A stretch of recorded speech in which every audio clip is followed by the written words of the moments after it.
Bonjour. Alors, éduquer pour innover et innover pour éduquer. Pourquoi l'innovation est-elle si difficile dans l'éducation? Évidemment, là, je vais vous parler dans le contexte québécois. Premier facteur, la formation initiale des enseignants du Québec. En ce qui a trait aux mathématiques, le parcours de formation initiale des enseignants laisse place à très peu de mathématiques. Il est très facile d'éviter les mathématiques et en prendre vraiment un minimum. Il en résulte une cohorte d'enseignants qui sont souvent inconfortables avec les mathématiques parce qu'eux-mêmes ont des carences didactiques.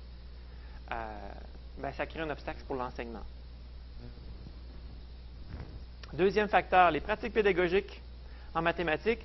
Je vais faire un parallèle avant la réforme, puis maintenant où on est rendu.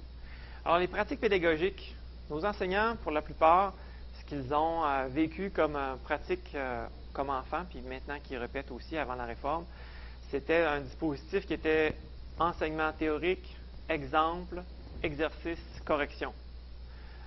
C'était très dirigé, avec ses forces puis ses limites. On avait, au tout début de leur jeune âge, on avait de la manipulation un peu. C'est un peu de manipulation pour du dénombrement, sens des nombres, un peu d'opération. Mais très rapidement, on se retourne vers du papier-crayon. Et puis si je vais un peu plus vieux, par les 7, 8, 9 et 10 ans, on est surtout dans du papier-crayon. On fait des opérations, on manipule des chiffres, on applique des trucs. On escamote beaucoup la compréhension, la construction de sens.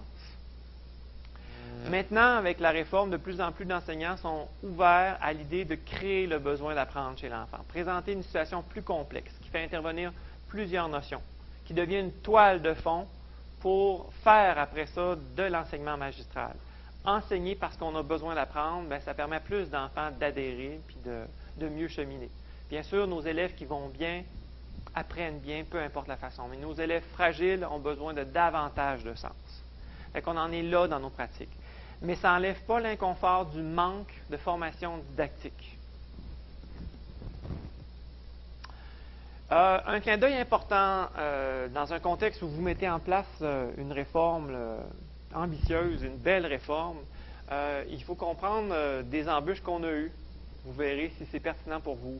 On avait au tout début un courant de pensée qui était, je dirais, socio-constructiviste très puriste. C'est-à-dire qu'on capitalisait beaucoup sur le fait que chaque enseignant devait saisir les occasions de la classe et de son environnement pour créer des situations d'apprentissage authentiques. Ça, c'est un fiasco. Ça s'adresse à vraiment une infime partie des enseignants. Nos enseignants ont peu de disponibilité de temps, d'énergie, de connaissances pour être aussi souples dans leur façon d'enseigner. Avec autant de diversité, autant d'élèves, il faut arriver à des choses beaucoup plus terrain, beaucoup plus pratico-pratiques. Ça nous amène peut-être à un éclairage que je trouve intéressant. Alors, il y a l'Université de Moncton qui ont modélisé une démarche d'implantation en 5 étapes. Je trouve qu'elle fait écho, qu'elle place le changement dans une dynamique plus humaine, parce qu'on ne peut pas faire de changement sans changer les pratiques de nos enseignants.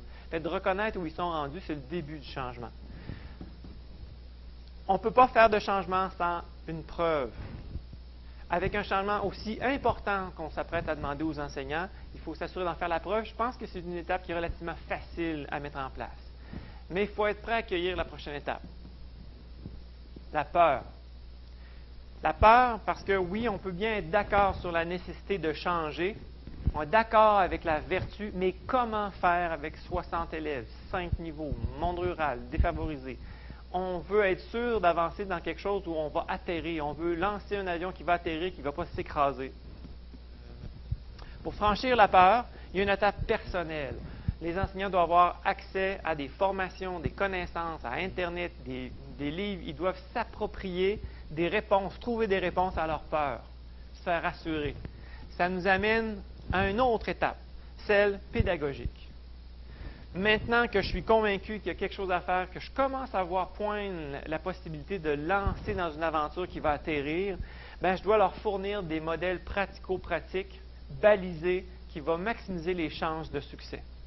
Et seulement après avoir vécu quelquefois une situation d'apprentissage peut-être plus ouverte, ou en tout cas des modalités différentes, je vais m'approcher de l'idéal qu'on avait au départ d'un professionnalisme. C'est-à-dire un enseignant qui est capable de s'approprier une situation puis de l'adapter à son style, celui des élèves, de son environnement. Mais il n'y a pas de raccourci à faire. Alors, nous autres qu'on avait vécu comme embûche au début, on a fait la preuve. On avait un taux de décrochage, d'échec scolaire, entre autres des garçons, qui était astronomique à la fin du secondaire. Il fallait réagir. Fait que ça, la preuve était faite. On avait des courants de pensée qui étaient porteurs. Mais ce qu'on espérait, c'est que ça, les profs tombent tout de suite au professionnalisme, c'est-à-dire qu'avec la vertu, la théorie qu'on leur donne, ils devaient transformer ça en du vrai en classe, en fonction de leurs élèves, de l'environnement, de ce qu'ils ont. La marche était beaucoup trop haute pour les mettre en marche. Donc, une fois qu'on est plus au conscient de ces étapes-là, c'est plus facile à un enseignant, un tuteur, un formateur de cerner son groupe. Est-ce que je fais face à la peur? Il faut que je rassure mes gens. Il faut que je leur donne l'information, je leur donne des exemples. Avant, et ça viendra plus tard, le professionnalisme. Ah, évidemment, cette boucle-là n'est pas linéaire. Hein? À chaque fois que je vais aborder peut-être une nouvelle notion, une nouvelle façon de faire, cette boucle-là risque de revenir, puis il faut savoir accepter ça.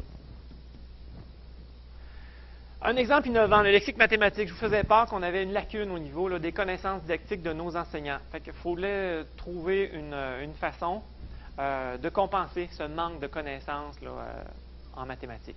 Donc, on a plus ou moins de pouvoir sur la façon dont ils vont appliquer certaines activités, même les choisir à l'occasion. Par contre, ce qu'on leur suggère, c'est un outil destiné à l'enfant pour qu'il recueille, qu'il structure ses apprentissages.